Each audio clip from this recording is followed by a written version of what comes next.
नमस्कार दोस्तों, स्वागत है आपका अपने यूट्यूब चैनल ISPCS अकेडमी में। और आपके लिए जीएस की जो सीरीज़ शुरू हुई है आपके यूपी पीसीएस प्रीलिम्स एग्ज़ाम के लिए, तो उसी सीरीज़ में मैं आपके लिए हिस्ट्री के क्वेश्चन लेके आया हूँ। तो चलिए, हमारा जो आज का टॉपिक है वो पाषाण कालीन जो सभ्यता है उससे रिलेटेड हमारे आज क्वेश्चन होने वाले हैं। तो देखते हैं, काफ़ी अच्छे क्वेश्चन हैं, स्टैंडर्ड क्वेश्चन हैं। आप देखेंगे कि यहाँ पे आईएएस और पीसीएस की जो है प्रीलिम्स एग्ज़ाम में पूछे गए क्वेश्चंस भी होंगे और कुछ नए क्वेश्चंस भी यहाँ पे आपको देखने को मिल जाएंगे। चलिए एक एक करके हम लोग क्वेश्चन डिस्कस करते हैं। और वीडियो अच्छा लगने पर वीडियो को लाइक करें, और इसी तरीके के और भी वीडियो अगर आपको चाहिए तो हमारे साथ में बने रहें। चलिए स्टार्ट करते हैं। हमारा पहला क्वेश्चन है कि सबसे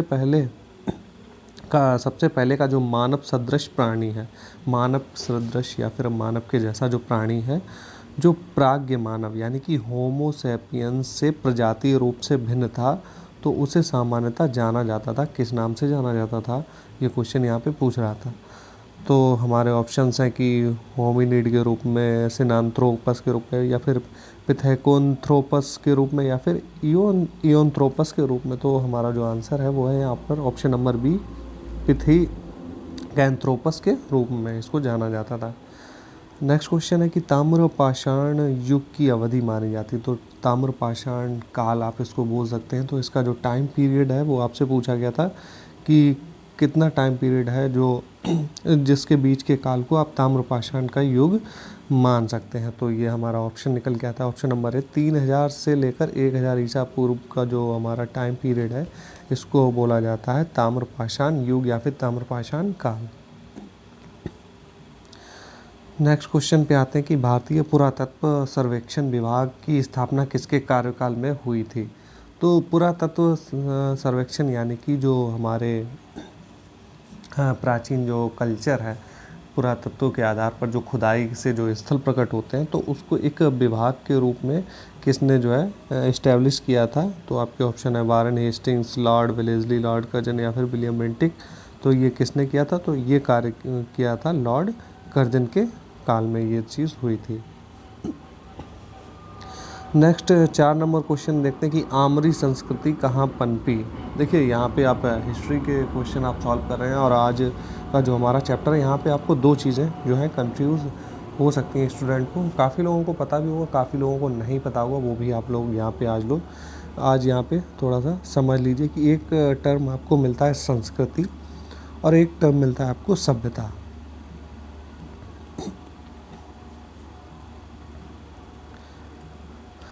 तो जो हमारा संस्कृति और सभ्यता में क्या अंतर है, जैसे कि आप पढ़ते हैं सिंधु सभ्यता आप पढ़ेंगे, या फिर हड़प्पा सभ्यता आप लोग पढ़ते हैं, लेकिन कहीं कहीं पे आप क्या पढ़ेंगे, आमरी संस्कृति हो गई, झूकर जाकर संस्कृति हो गई, बनास संस्कृति हो गई।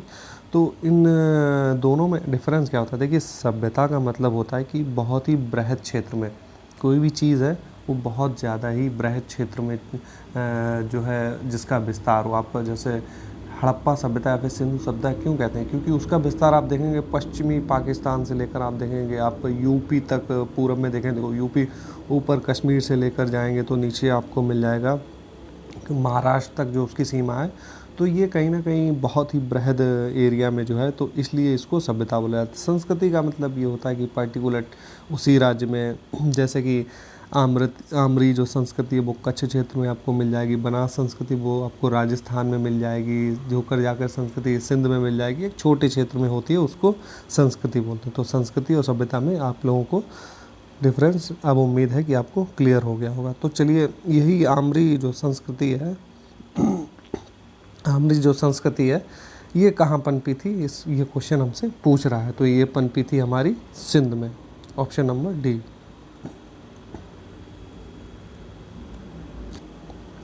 नेक्स्ट जो हमारा क्वेश्चन है, क्वेश्चन नंबर 5 कह रहा है कि ताम्र संचय का संबंध है। ठीक है, तो इसमें आपको ऑप्शन है कि चमकीले लाल मृदभांड, गैरिक मृदभांड, काले और लाल मृदभांड, चित्र दूसरा। देखिए, जो हिस्ट्री नॉन हिस्ट्री का स्टूडेंट होता है वो एकदम से रटेगा कि हाँ ताम्र संचय का संबंध कहाँ से है। जैसे कि मैं ऑप्शन बता रहा हूँ, इसका ऑप्शन नंबर बी हो जाएगा कि गैरिक मृदभांड से जो है ताम्र संचय का संबंध है।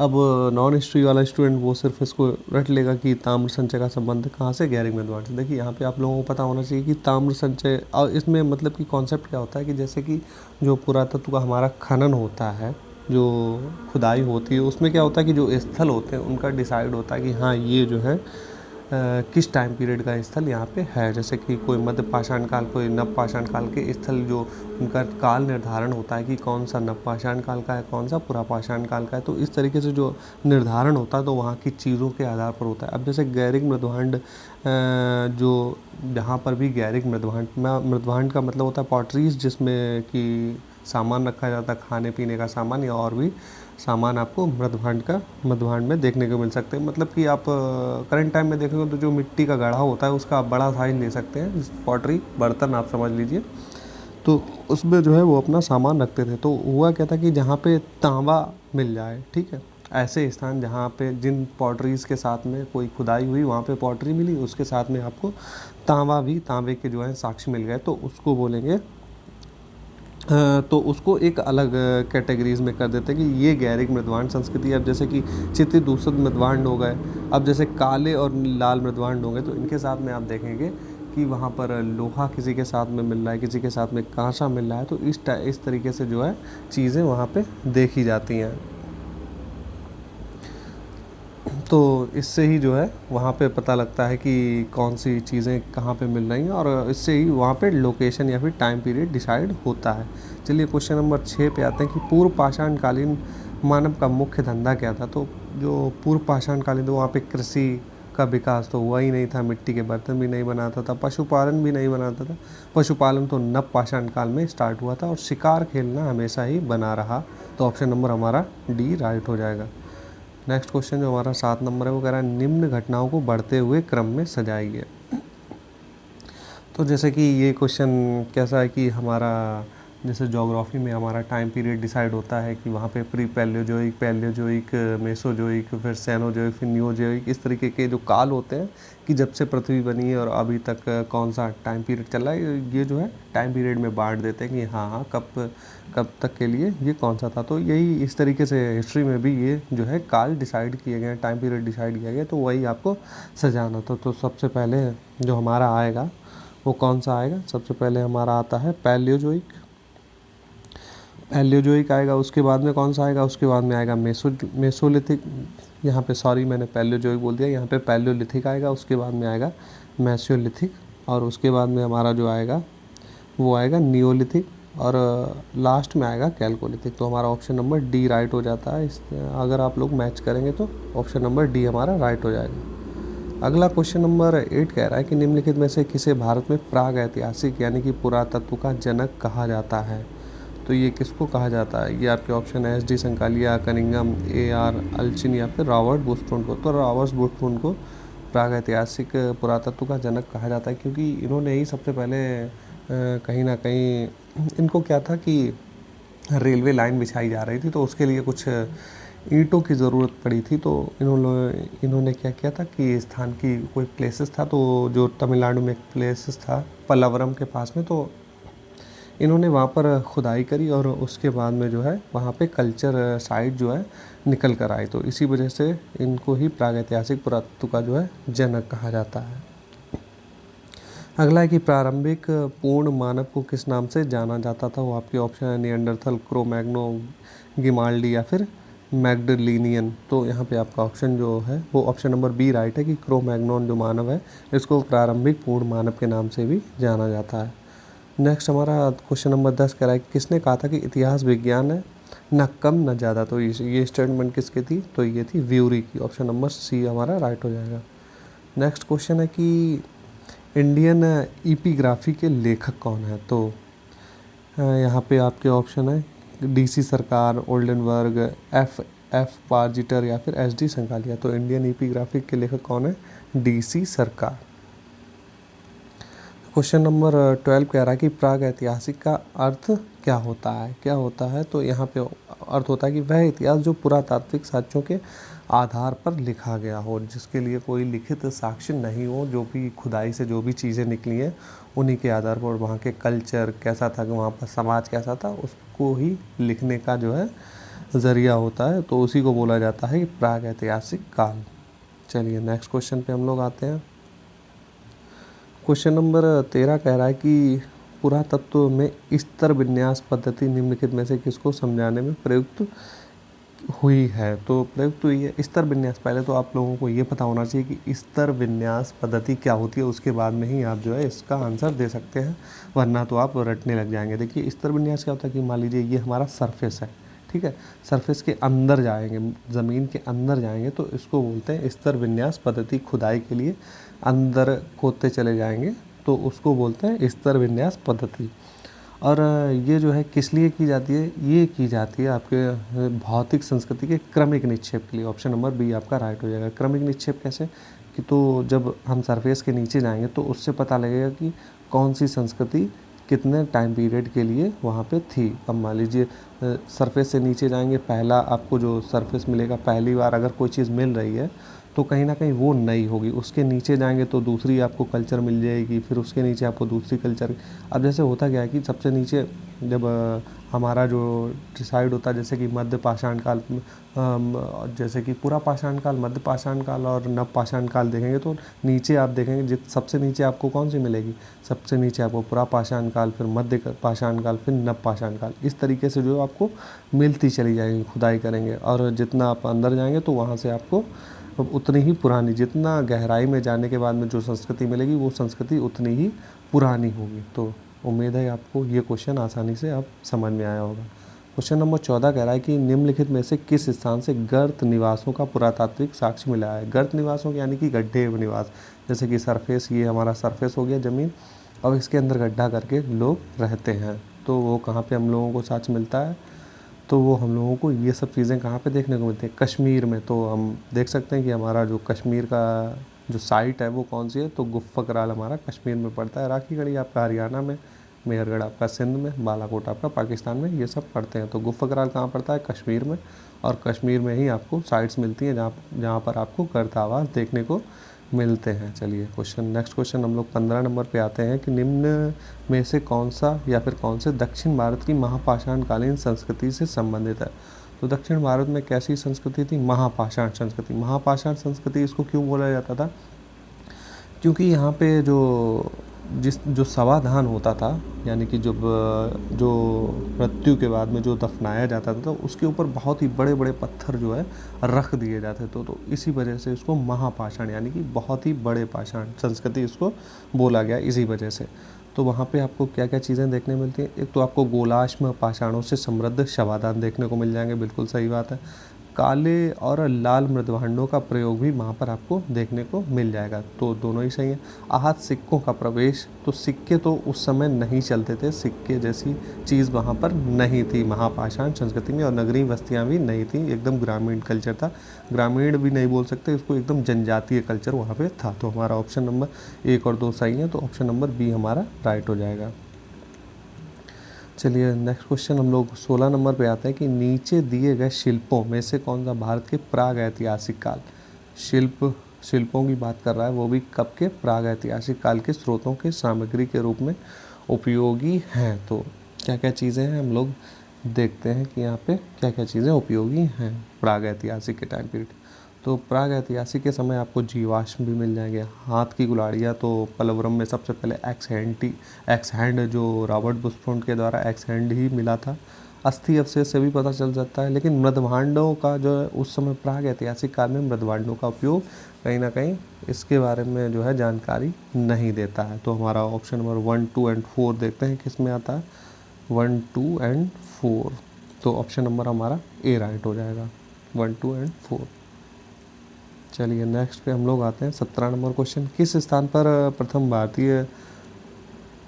प्रथम भारतीय पुरापाषाण कालीन जो है कलाकृति की खोज हुई थी। तो ये कहाँ पे हुई थी, ये तो आप लोगों को पता ही होगा कि पलवरम में, सबसे पहले तमिलनाडु के पलवरम में रॉबर्ट बुशफोर्ड के द्वारा यहाँ पे एक्स हैंड की जो है एक प्राप्त किया था उपकरण। नेक्स्ट हम लोग देखते हैं कि लंबवत पुरातात्विक उत्खनन के द्वारा जो है किसी संस्कृति के जो है इनमें से किस पक्ष का विशेष ज्ञान होता है। तो इसकी चर्चा हम लोगों ने अभी ऊपर भी की थी कि लंबवत खुदाई से क्या होगा, लंबवत खुदाई देखिए एक होती, जैसे कि ये हमारा सरफेस है, अगर हम लोग इस तरीके से ऊपर सरफेस में खुदाई करते चलाएं तो इसको बोलेंगे क्षैतिज, और सरफेस के अंदर जब जाएंगे खुदाई करते हुए तो इसको बोलेंगे लंबवत।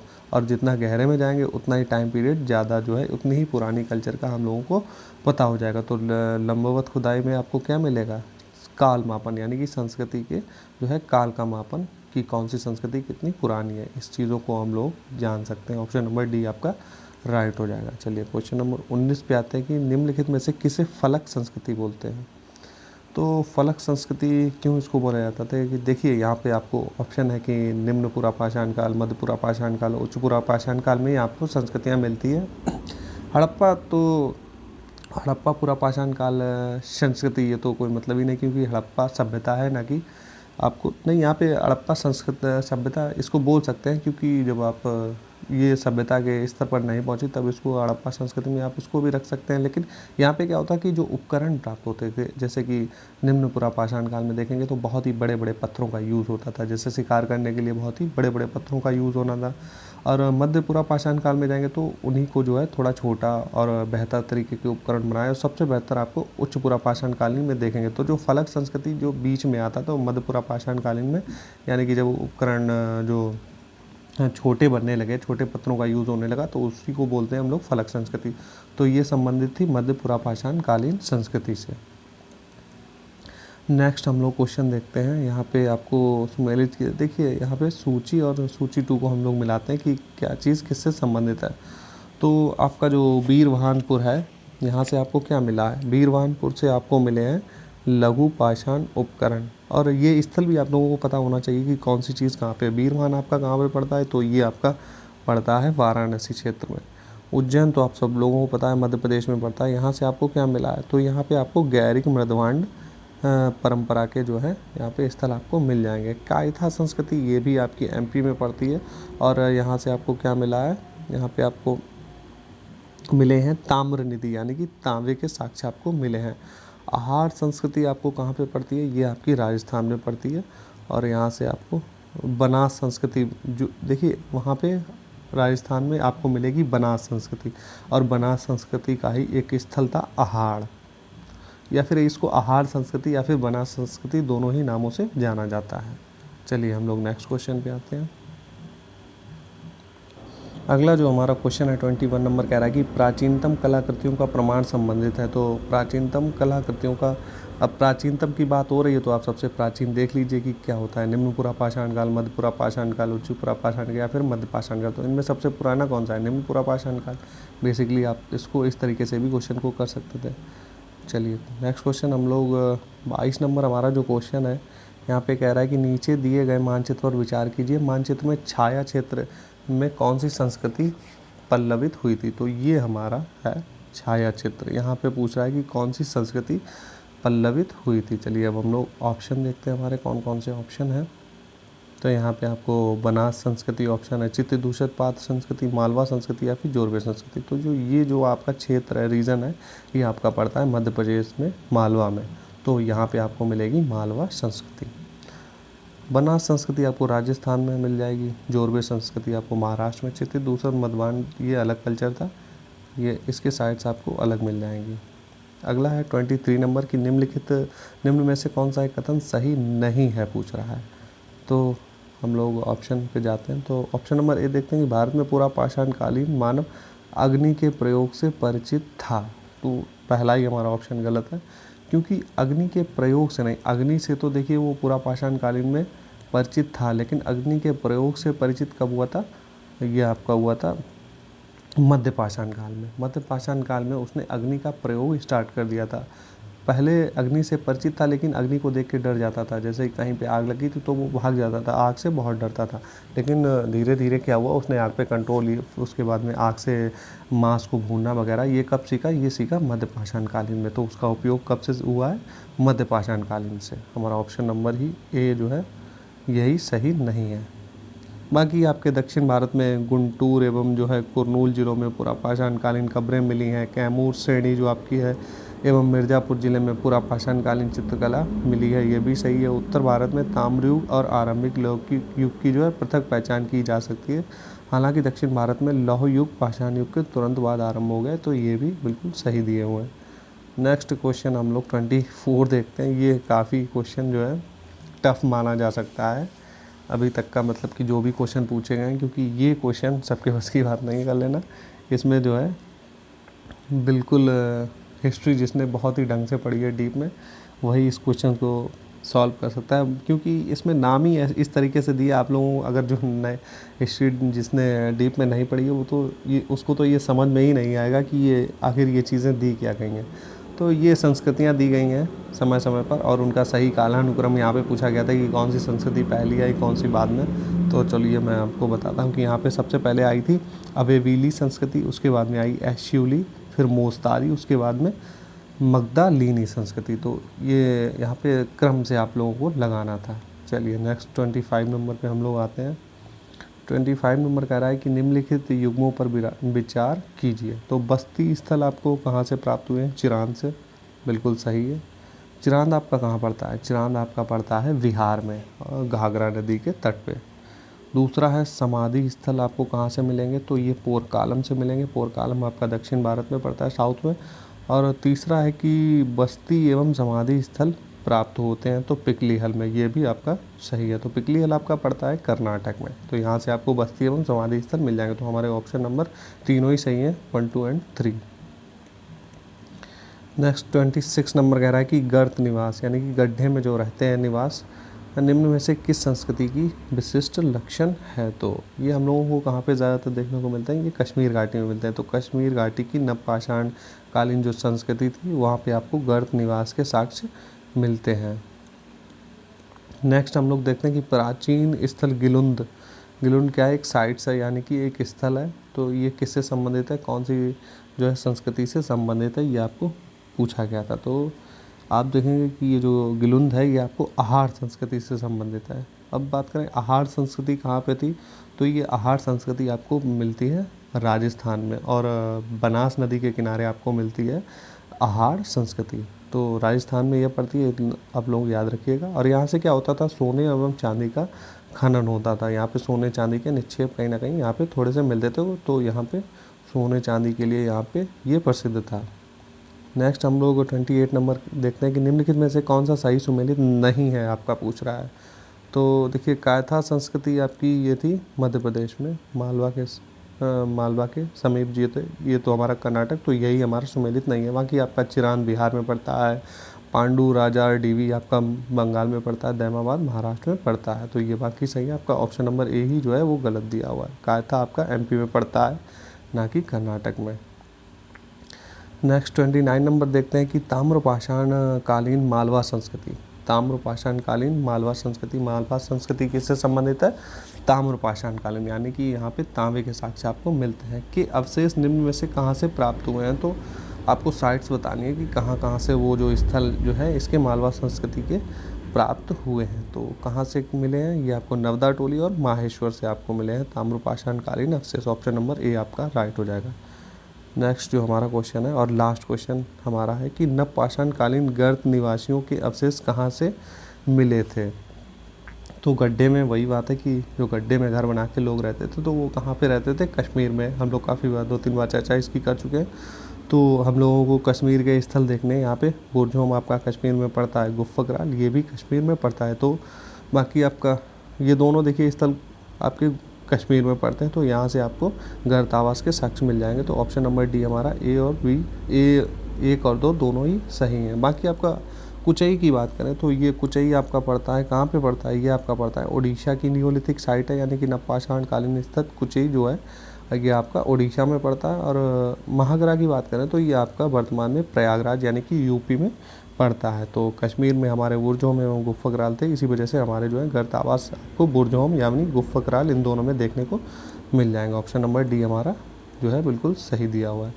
तो आज के क्वेश्चंस बस इतने ही। क्वेश्चन तो हम लोगों ने देखिएगा कि लगभग 30 ही सॉल्व किए हैं, लेकिन जो आपको इन्फॉर्मेशन मिली है आप लोगों को इस तरीके से मैंने नहीं पढ़ाया कि आप लोगों को एकदम रटने पड़े। काफ़ी चीज़ें मैंने आपको समझाई भी हैं, तो इस वजह से क्या होता है कि क्वेश्चन हम लोग ज़रूर कम सॉल्व करें। ले हाँ, क्वेश्चन हम लोगों ने 30 ही सॉल्व किए, लेकिन आप देखेंगे कहीं ना कहीं आपको जो जानकारी मिली है वो कहीं ना कहीं 100 क्वेश्चंस के बराबर मिल जाएगी। यहाँ से आपको थोड़ा सा याद रखने में भी जो है आसानी हो जाएगी। वैसे आप लोग याद करते हैं, लेकिन रटने जैसा यहाँ पे मैंने आपको कुछ रखा नहीं है। बहुत सी चीज़ें मैंने कॉन्सेप्ट तरीके से समझाई हैं, तो इस वजह से हम लोग आप क्वेश्चंस की संख्या पर ना जाइए कितने सॉल्व हुए हैं, आप लोग ये देखिए कि आपको नॉलेज क्या मिली है। वरना या ये क्वेश्चन आप लोग सीधे सीधे रटने पे लग जाते हैं, वहाँ की आप लोगों को इनके बारे में नहीं इतनी जानकारी पता चलती। तो चलिए, अगर वीडियो आप लोगों को अच्छा लगा है तो बने रहिए हमारे साथ में। इसी तरीके के वीडियो आपको आगे भी मिलते रहेंगे।